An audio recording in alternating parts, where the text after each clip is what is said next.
someone I might make a play for, but today he looks genuinely broken. Is this what grief does to you? I turn to survey the church, and I spot an old high school classmate named Kathy sitting behind me, her face blotchy, her mascara smeared from crying.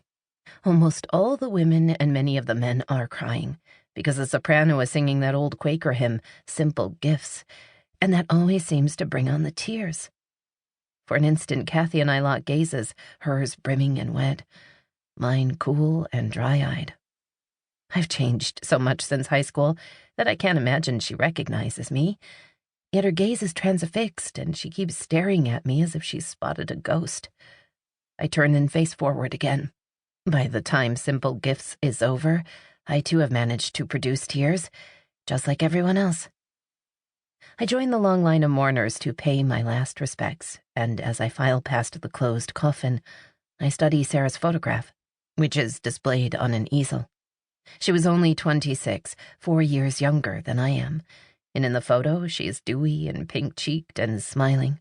The same pretty blonde I remember from our school days, when I was the girl no one noticed, the phantom who lurked in the periphery. Now here I am, my skin still flush with life, while Sarah, pretty little Sarah, is nothing but charred bones in a box.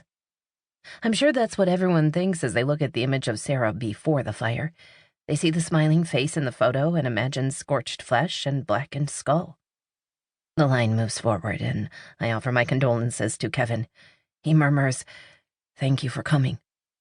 He has no idea who I am or how I knew Sarah, but he sees that my cheeks are tear-stained, and he grasps my hand in gratitude. I have wept for his dead wife, and that is all it takes to pass muster.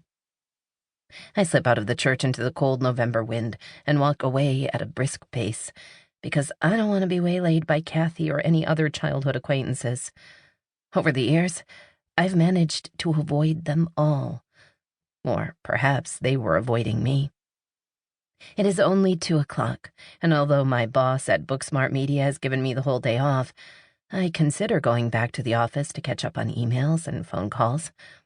I am the publicist for a dozen authors, and I need to schedule media appearances, mail out galleys, and write pitch letters. But before I head back to Boston, there is one more stop I have to make. I drive to Sarah's house, or what used to be her house.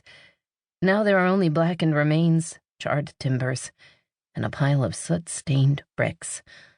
A white picket fence that once enclosed the front garden lies smashed and flattened, wrecked by the fire crew when they dragged their hoses and ladders from the street. By the time the fire trucks arrived, the house must already have been an inferno. I get out of my car and approach the ruins. The air is still foul with the stench of smoke. Standing there on the sidewalk, I can make out the faint glint of a stainless steel refrigerator buried in that blackened mess.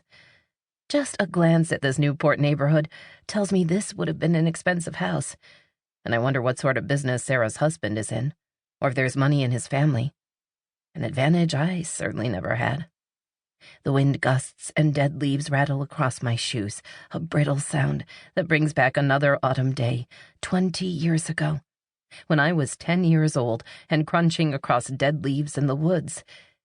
That day still casts its shadow across my life, and it's the reason I am standing here today. I look down at the makeshift memorial that's materialized in Sarah's honor. People have left bouquets of flowers, and I see a mound of wilted roses and lilies and carnations, floral tributes to a young woman who was clearly loved. Suddenly, I focus on a bit of greenery that is not part of any bouquet, but has been draped across the other flowers, like an afterthought. It is a palm leaf, symbol of the martyr. A chill scrabbles up my spine and I back away.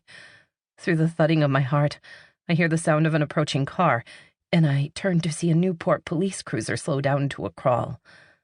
The windows are rolled up, and I cannot make out the officer's face, but I know he's giving me a long and careful look as he passes by. I turn away and duck back into my car. There I sit for a moment, waiting for my heartbeat to slow down and my hands to stop trembling. I look again at the ruins of the house, and once again picture Sarah at 6 years old.